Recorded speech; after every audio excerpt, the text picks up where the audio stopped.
There is a particular kind of morning when you do not know which way to face, not because everything has gone wrong, because nothing has resolved, because the questions that were open yesterday are still open, and the day is asking you to move anyway, to make choices, to show up, to act like a person who knows where they are going when you are not entirely sure. This prayer is for that morning. Come as you are, let's bring this to God. Father, I arrive at this prayer, carrying a question I've been carrying for longer than I want to admit. Not a crisis, not a collapse, just the quiet, persistent uncertainty of a life that has reached a place where the next right thing is not obvious. And the morning is asking me to step forward anyway. I am here, before the day presses in, before the first decision arrives. Just here.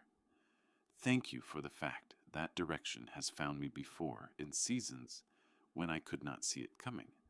That is the specific gratitude I want to name, not for the clarity I do not yet have, but for the history of it arriving when I stopped trying to force it.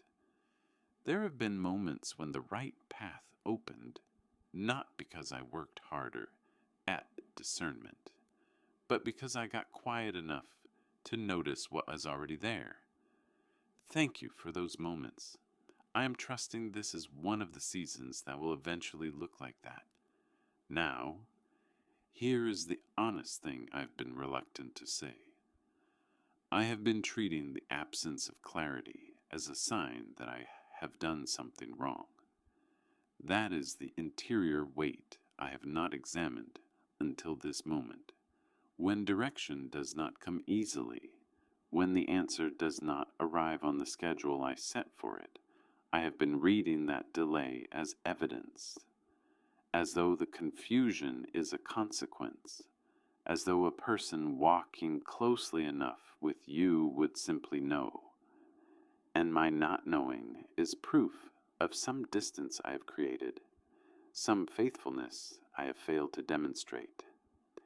That belief has been operating quietly beneath every prayer I have prayed about this.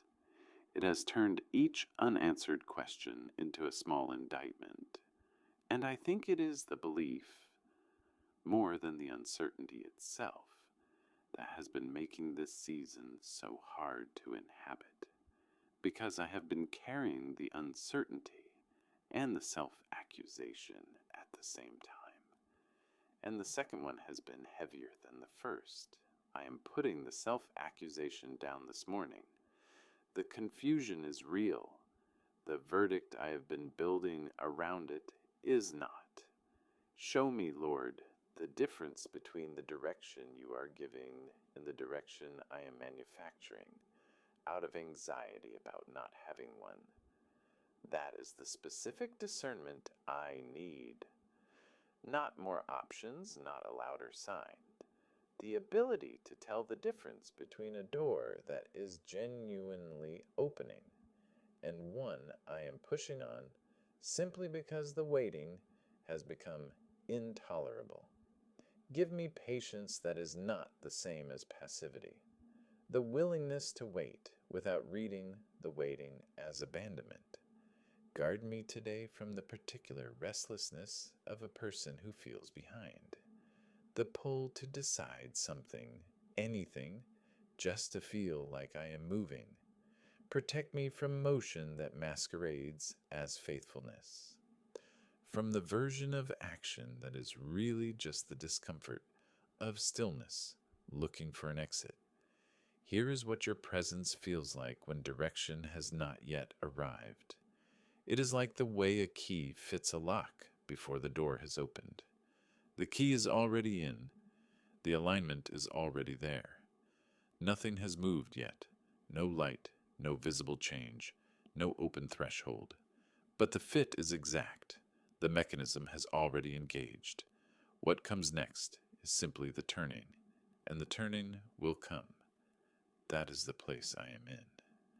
The key is in the lock. Psalm 32:8. I will instruct you and teach you in the way you should go. I will counsel you with my loving eye on you. The word translated counsel here does not describe advice offered from a distance. In the original Hebrew, it carries the specific sense of a mentor, watching closely.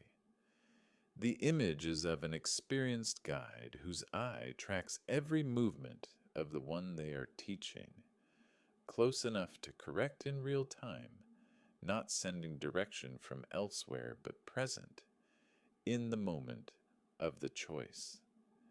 Counsel with a loving eye is not a voice calling from across a field. It is instruction delivered by someone who has not looked away.